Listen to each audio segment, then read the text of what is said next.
الحانا قبلتي بيت الله الصابر علاني يوما لك زائر يا ترى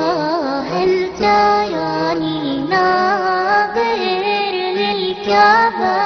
وتغمرني بأمانة وتغمرني بأمانة. بسم الله الرحمن الرحيم. السلام عليكم ورحمة الله وبركاته. كلنتي معنا wanaagsan daawadayaal meel kastoo joogtaan kusoo dhawaada barnaamijkeena diinta iyo nolosha oo toddobaadkan martii noogu yahay fadiilatu Sheekh Ismaaciil Cabdi Hurre Sheekh Ismaaciil Deeg oo kamid ah culimada waaweyn ee dalka. barnaamijkeena maanta waxa ku saabsanaan doonaa dhaqdhaqaaqa xuquuq raadinta dumarka taariikhan halka ay soo martay iyo miisaanka shariicada islaamka. Sheekh Ismaaciil kusoo dhawaada barnaamijkeena. aad iyo aad wada hadsantay ugu horeyn hadaynu bilowno barnaamijkeena taariikh ahaan bilowgii dhaqdhaqaaqa xoreynta dumarku halkii uu ka bilaabmay. بسم الله الرحمن الرحيم الحمد لله رب العالمين وصلى الله وبارك على محمد وعلى آله وصحبه أجمعين. ما بعد ereygan baadigoobka xuquuqda dumarku nolosha aynu maanta ku noolahay waa erey warbaahintu ay aada u soo celceliso sida wardiga la soo celceliyo ereygaasi weeyi waxaynu odhan karnaa ihtimaam weyn ayaa maanta caalamka ka jira doonitaanka iyo raadinta iyo dabagalka xuquuqda dumarka. waxaynu odhan karnaa inta aynaan sida ay u bilaabatay kelmad ka odhan waxaynu arkaynaa in maanta kutub laga qoray shirar caalamiya loo qabtay qaar goboleed loo qabtay. waxaa markaa isweydiin leh sideebay dhaqdhaqaaqaas xuquuq raadinta dumarku ay u bilaabantay. haddaynu markaa jawaabta kusoo dhowaano dabcan dee nolosha bini-aadmigu taariikh dheer bay soo martay, laakiin haddaynu soo gudubno aynu nimaadno qarnigii 19aad waxaynu odhan karnaa waa xilligii ay bilaabmeen dhaqdhaqaaqyadan xuquuq raadinta dhinaca dumarku, gaar ahaan kadib markii qaaradda Yurub iyo caalamka meelo kale ay ka bilaabantay waxaa loo yaqaano kacaankii sancada al-inqilaab as-sanaaci amba industrial revolution.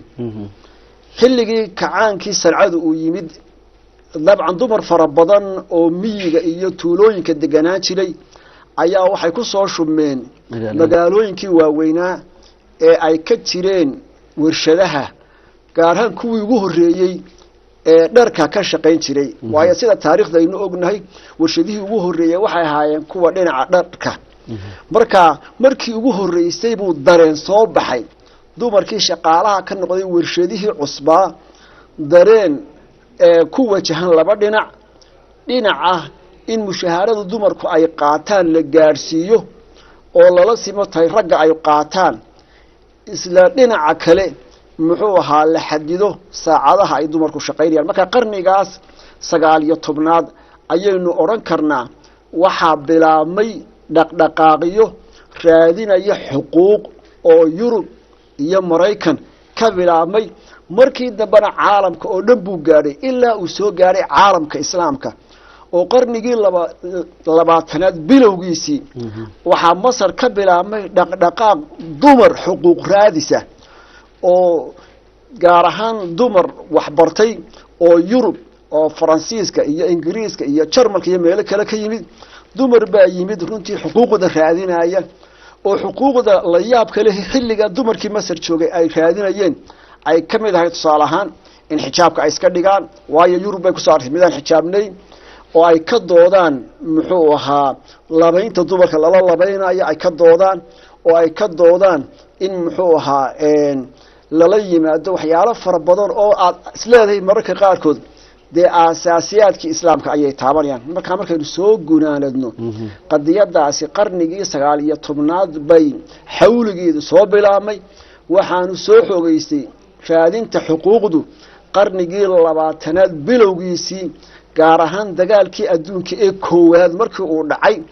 ee warshadihiina soo kordheen rag fara badan ay ku leedeen dagaaladaasi ayay soo bilaameen Yurubay ka soo bilaamatay caalamka carabta iyo islaamka soo gaadhay Yurubtii bari iyo Ruushka ayay gaadhay ilaa ugu dambeyntii ay timid mawjad xuquuq raaddoona oo caalamka aad iyo aad ugu baahday waan gartay aad baad mahadsantahay Sheekh Ismaaciil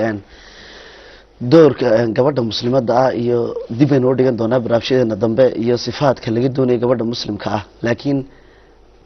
doorka ay ku leedahay qaramada midoobay wax kasta waxa xagga dambe ka riixa kulli qorshe ama ururo marka qaramada midoobay door intee leeg ay ku leedahay in ciyaarsiiso dumarka xuquuqda insaanka xuquuqda dumarka doonaya ee raadinaya waxaan isleeyahay kaalinta ugu muhiimsan xuquuqda dumarka gaar ahaan iyo xuquuqda bini'aadmiga guud ahaan waxa hagaaya oo remote control ku ifinaya ama jimciyada qurumaha ka dhaxaysa ama dad jimciyada qurumaha ka dhaxaysa magaceeda ku faa'iideysanaya ayaa ka bilaabmay marka waxaan jecelahay in aan iftiimino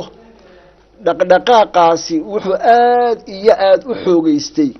markii 1945 la aasaasay jimciyada qurumaha ka dhaxaysa waxa nasiib darro ahayd dhaqdhaqaaqa xuquuq raadinta ee xuquuq doonka dhinaca dumarka ah ee Yurub ka bilaabmay markii u horeysay waxyaalaha uu aanu il naxariisad dhaqdhaqaaqaasi ku eegin waxa kamid ah dhinaca diinta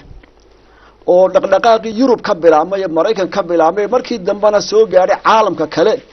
markii u horeysay wuxuu noqday dhaqdhaqaaq diindiida dhaqdhaqaaq kiniisada ka soo horjeeda dhaqdhaqaaq u arkayay in kiniisadu ay raad iyo saameyn ku lahayd dib u dhicii ay sheeganaysay iyo madaalimtii ay sheeganaysay gabadha Yurub iyo qarbiga joogta marka kaalin aad iyo aad muhiim ah bay ku lahayd jimciyada qurumaha ka dhaxaysa tashriir fara badan hagtay weeyi jimciyada qurumaha ka dhaxaysa tabayaan fara badan oo caalamiya soo saartay weeyi marka qadiyada dhinaca dumarka laga hadlaayana bayaanka ugu caalamisan ilaa hadda aad iyo aad loo hadal hayaan waa ka soo baxay 1979 ee jimciyada qurumaha ka dhaxaysa ay soo saartay ee golaha loo dhanyahay uu ansixiyay oo loo yaqaano ahdi qarameedka tirtirida nooc kasta oo takoorka dumarka kamida marka 1979 bay ahayd marka jimciyada qurumaha ka dhaxaysa kaalin muhiim jiddan ayay ku lahayd waxaana ka qaadatay muxuu ahaa qadiyadaasi buubuuni fara badan bay samaysay lajaan bay u samaysay lajnad baa loo